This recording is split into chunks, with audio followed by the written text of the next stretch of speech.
Assalamualaikum warahmatullahi wabarakatuh. Maaf sebelumnya, perkenalkan nama saya Nurul Fadilah dengan NIM 230605037. Pada kesempatan ini saya akan mempresentasikan materi mengenai radio penerima dan pemancar AM, eh, yang salah satu teknologi komunikasi tertua yang masih digunakan hingga kini. Kita akan bahas bagaimana sistem ini bekerja, mulai dari pengiriman sinyal hingga penerimanya.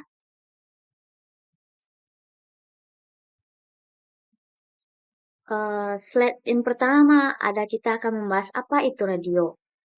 Radio adalah sistem komunikasi nirkabel yang memanfaatkan gelombang elektromagnetik untuk mentransmisikan sinyal, seperti suara dan data. Sejak ditemukan, telah banyak digunakan untuk siaran publik, komunikasi militer, dan darurat. Prinsip dasarnya adalah mengirim informasi dari satu tempat ke tempat lain tanpa menggunakan kabel. Selanjutnya, kita akan membahas apa itu AM atau amplitude modulation. AM adalah amplitude modulation, teknik modulasi di mana amplitude gelombang pembawa diubah-ubah mengikuti bentuk sinyal suara yang akan dikirim. AM sering digunakan dalam siaran radio gelombang panjang dan menengah. Meski kualitas suaranya tidak sebaik FM, AM mampu menjangkau area yang luas dengan teknologi yang lain yang lebih sederhana. Eh, komponen komponen pemancar AM, yang pertama ada osilator. Fungsinya yaitu menghasilkan sinyal pembawa atau carrier pada frekuensi radio tertentu. Selanjutnya ada eh, buffer stack atau pemisah tahapan penyangga menstabilkan sinyal dari osilator sebelum dimodulasi.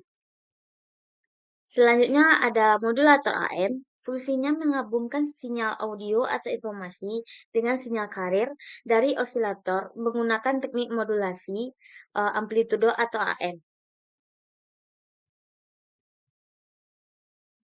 Selanjutnya ada sumber audio yang fungsinya menghasilkan sinyal informasi, biasanya suara mikrofon atau perangkat audio.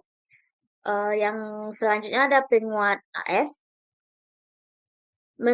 penguat sinyal AM yang sudah dimodulasi agar cukup kuat untuk dipancarkan ke antena. Dan terakhir ada antena pemancar, memancarkan gelombang radio termodulasi ke udara agar dapat diterima oleh penerima radio AM. Selanjutnya bisa teman-teman lihat blok diagram pemancar AM,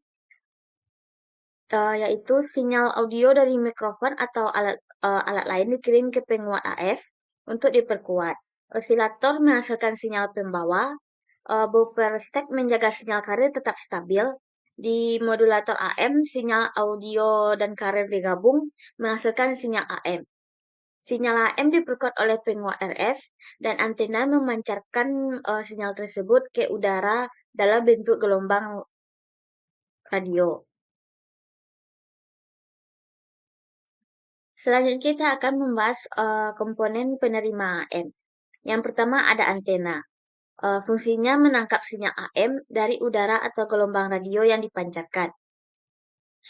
Yang kedua ada penguat RF, yaitu atau radio frekuensi amplifier. Fungsinya menguatkan sinyal radio frekuensi yang ditangkap antena agar cukup kuat untuk diproses lebih lanjut. Yang ketiga ada mixer.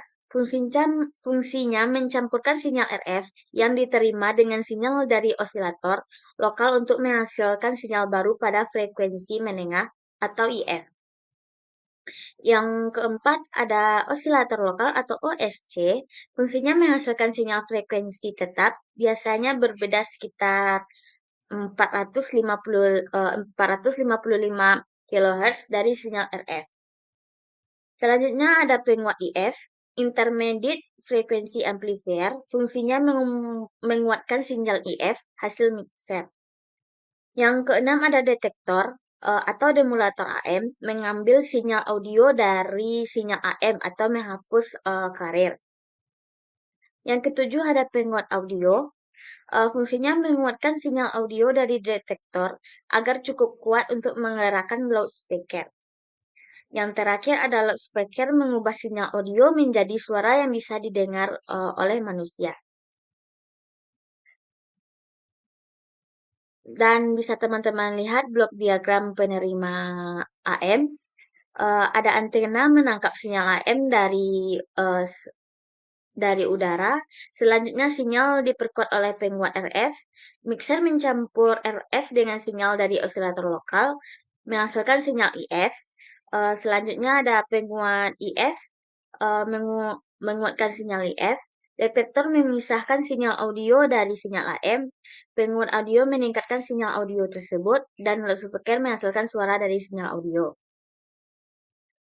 Selanjutnya, eh, ada cara kerja pemancar AM. Ada cara kerja AM atau pemancar ke penerima. AM bekerja dengan cara mengubah amplitudo gelombang pembawa sesuai dengan sinyal informasi. Sinyal audio dari mikrofon dimodulasi dan ditransmisikan. Penerima kemudian memodulasi sinyal tersebut dan mengubahnya kembali menjadi suara asli. Proses ini memungkinkan komunikasi jarak jauh tanpa kabel. Di sisi lain, penerima AM menangkap gelombang radio tersebut dan memprosesnya untuk mengeluarkan kembali sinyal audio. Bisa teman-teman lihat kelebihan dan kekurangan AM, yang mana kalau ada kelebihan pasti ada kekurangan. Yang kelebihannya yang pertama ada teknologi sederhana dan murah. Yang kedua jangkauan siaran luas, cocok untuk area terpencil. Sedangkan kekurangan AM rentan terhadap gangguan noise. Yang kedua efisiensi daya rendah dibandingkan dengan teknik modulasi lain seperti FM. Selanjutnya contoh aplikasinya. Eh, Radio AM digunakan untuk yang pertama ada siaran berita dan informasi publik atau radio siaran gelombang menengah. Yang kedua ada komunikasi darurat dan militer atau komunikasi jarak jauh di lautan atau pedalaman. Yang ketiga siaran berita terutama di daerah terpencil, eh, atau juga ada komunikasi darurat dalam situasi bencana. Baik, pada slide terakhir kita akan membahas kesimpulan. Pada sistem pemancar AM, suara yang ditangkap oleh mikrofon diubah menjadi sinyal listrik, kemudian dimodulasikan ke dalam gelombang pembawa dengan cara mengubah amplitudo gelombang tersebut.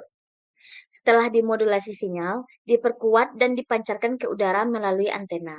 Di sisi lain, penerima AM menangkap sinyal ini, menyaring frekuensi yang diinginkan, lalu mendomodulasinya untuk mengambil kembali informasi suara yang dibawa oleh sinyal tersebut. Proses ini kemudian diakhiri dengan memperkuat sinyal audio dan mengubahnya kembali menjadi suara melalui speaker. Sekian presentasi materi yang dapat saya sampaikan. Kalau ada salah kata, saya mohon maaf. Saya akhiri. Wassalamualaikum warahmatullahi wabarakatuh.